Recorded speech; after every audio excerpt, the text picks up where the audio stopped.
వర్ధిల్లాలి CPM party పంచాలి కలపాడు ప్రభుత్వ భూముల్ని పేదలకు. సోదరి సోదరులారా, నా పేరు వడ్డిపల్లి చెంగయ్య, సిపిఎం పార్టీ వెంకటగిరి నియోజకవర్గ కన్వీనర్ని.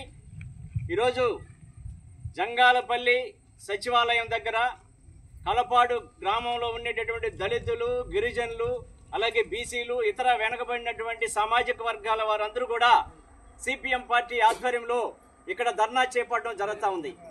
ఈ ధర్నా కార్యక్రమాన్ని ఎందుకు చేపట్టాల్సి వచ్చిందంటే, కలపాడు పంచాయతీ పరిధిలో సర్వే నెంబర్ 1లో 1441 ఎకరాల 30 సెంట్లు ప్రభుత్వ భూమి ఉంది. ఈ రెవెన్యూ రికార్డు ప్రకారం ఈ భూమి మేత పరుంబోగ్గాను, అడవి పరుంబోగ్గాను ఉన్నది. ఈ భూమి గ్రామాన్ని ఆనుకుని గ్రామం చుట్టూ ఉన్నది. కానీ చెట్టు భూములైనటువంటి పేదోళ్ళు కూలికి వెళ్ళి జీవనం గడిపేటటువంటి పరిస్థితుల్లో పేదోళ్ళు మాత్రం ఉన్నారు.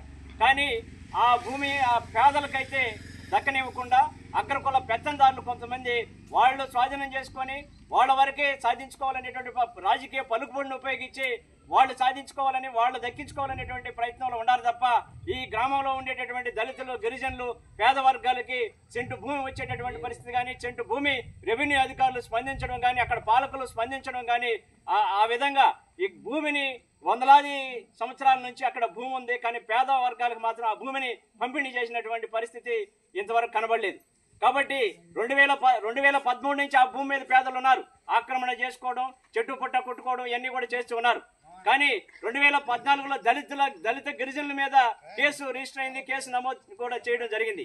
కానీ ఈ రోజు చూసినప్పుడు అక్కడ ఉండేటటువంటి అగ్రకుల పెత్తందారులు, అక్కడ ఎంపీటీసీ భర్త శంకరయ్య వాళ్ళ అనుచరులు, వీళ్ళు 40-50 ఎకరాల దాకా రాత్రికి రాత్రిలో జేసీబీలు పెట్టి ఆక్రమణ చేసుకోవడం, వీళ్ళకి విఆర్ఓ సహకరించడం ఇవన్నీ కూడా జరుగుతూ ఉన్నాయి గ్రామంలో. కానీ మేము రెవెన్యూ అధికారుల దృష్టికి, మండల స్థాయి అధికారుల దృష్టికి తీసుకెళ్లాం, జిల్లా స్థాయి అధికారుల దృష్టికి తీసుకెళ్లాం. కానీ ఇంతవరకు ఆ గ్రామంలో ఇది ఎంతమంది నిరుపేదలు ఉన్నారు వాళ్ళని ఎంక్వైరీ చేసి విచారించి లిస్టులు తయారు చేయడం అయితేనేమి, వాళ్ళకి భూమిని పంపిణీ చేయడం అయితేనేమి ఇవన్నీ కూడా జరగలేదు ఇప్పటి వరకు. కాబట్టి అక్కడ ఉండేటటువంటి దళితులు, గిరిజనులు సుమారు 300 కుటుంబాల వారు భూమి లేనటువంటి నిరుపేదలు ఆ గ్రామంలో ఉన్నారు. కాబట్టి వాళ్ళందరూ కూడా 2 ఎకరాల చొప్పున పంపిణీ చేయాలని చెప్పేసి మేము సిపిఎం పార్టీగా, వ్యవసాయ కార్మిక సంఘంగా డిమాండ్ చేస్తున్నాం.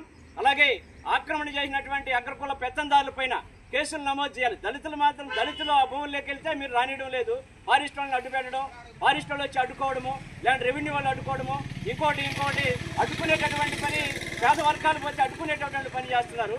కానీ అగ్రకుల పెత్తందారులు, రాజకీయ పలుకుబడి కలిగినటువంటి వాళ్ళు మాత్రం ఆ భూముల్లోకి వెళ్ళి యథేచ్ఛగా 40 ఎకరాలు, 50 ఎకరాలు ఇట్లా జేసీబీలు పెట్టి ఆక్రమణ చేసుకునే దానికి మాత్రం వాళ్ళకి మాత్రం పర్మిషన్ ఇచ్చేసినట్టుగా ఉంది. వాళ్ళ జోలికి మాత్రం ఎవరు వెళ్ళడం లేదు. కాబట్టి ఈ యొక్క చర్యల్ని మేము తీవ్రంగా ఖండిస్తున్నాం. పేద వర్గాల కోసం, పేద వర్గాలకు న్యాయం జరగడం కోసం, పేద వర్గాలకి భూములు దక్కేంత వరకు, భూములు దక్కడం కోసం సిపిఎం పార్టీ వారికి అండగా ఉంటుంది. వారికి భూములు దక్కేదాకా పోరాటం కొనసాగిస్తుందని చెప్పి ఈ సందర్భంగా తెలియజేస్తున్నాం. దళితుల మీద కేసులు కట్టినట్టు అగ్రకుల పెత్తందారుల మీద మీరు ఎందుకు కేసులు కట్టరు అని చెప్పేసి ఈ యొక్క ఫారెస్ట్ వాళ్ళని అయితేనేమి, అలాగే ఉన్నతాధికారులు అయితేనేమి, సంబంధిత అధికారులు నేను ఈ సందర్భంగా ప్రశ్నిస్తా ఉన్నాను. కాబట్టి ఇప్పటికైనా వెంటనే స్పందించి దళితుల మీద ఏ విధంగా అయితే దౌర్జన్యంగా కేసులు కట్టారో, నమోదు చేశారో, అదేవిధంగా అగ్రకుల పెత్తందారులు ఈరోజు దౌర్జన్యంగా ఆక్రమణ చేసుకునేటటువంటి పరిస్థితి కొనసాగుతుంది కదా. రెవెన్యూ డిపార్ట్మెంట్ వారు వెంటనే తహసీల్దార్ జోక్యం చేసుకోవాలి. అక్కడ ఎవరైతే ఆక్రమణ చేశారో వాళ్ళ అనుచరులు అందరినీ రెవెన్యూ వాళ్ళు రిపోర్ట్ పోలీసులకు ఇస్తే పోలీసులు కేసు నమోదు చేస్తారు. కాబట్టి రెవెన్యూ మన వెంకటగిరి మండల తహసీల్దార్ గారు వెంటనే స్పందించాలి, వాళ్ళ మీద కేసులు నమోదు చేయాలి. దళితుల మీద చూపించినటువంటి ప్రతాపం, పౌరు ఇక్కడ అగ్రకుల పెత్తందారుల మీద కూడా చూపించండి అని చెప్పేసి ఈ సందర్భంగా నేను డిమాండ్ చేస్తున్నాను. లేదంటే మా యొక్క సిపిఎం పార్టీ ఆధ్వర్యంలో, వ్యవసాయ కార్మిక సంఘం ఆధ్వర్యంలో పేద వర్గాలు, గ్రామంలో ఉండేటటువంటి పేద వర్గాలు 300 కుటుంబాల వారు ఏకమై సంఘటితంగా ఐకమత్యంతో భూమి సాధించడం కోసం ఉద్యమిస్తామని చెప్పేసి, పోరాటం చేస్తామని చెప్పేసి, భూమి దక్కేంత వరకు పోరాటం ఆగదని చెప్పేసి చూస్తాం. ఈ అధికారులు స్పందించి పేద వర్గాలకు భూమిని పంచినారా సరిపోయింది. లేదంటే సిపిఎం పార్టీయే ఆ భూముల్లోకి వెళ్ళి పేదలందరినీ కూడా ఆ భూముల్లోకి వెళ్ళి సిపిఎం పార్టీ ఎర్ర జెండా పార్టీ భూములను ఆక్రమణ చేయడం, పేదలకు పంపిణీ చేయడం కూడా జరగద్దని చెప్పేసి ఈ సందర్భంగా తెలియజేస్తున్నాం.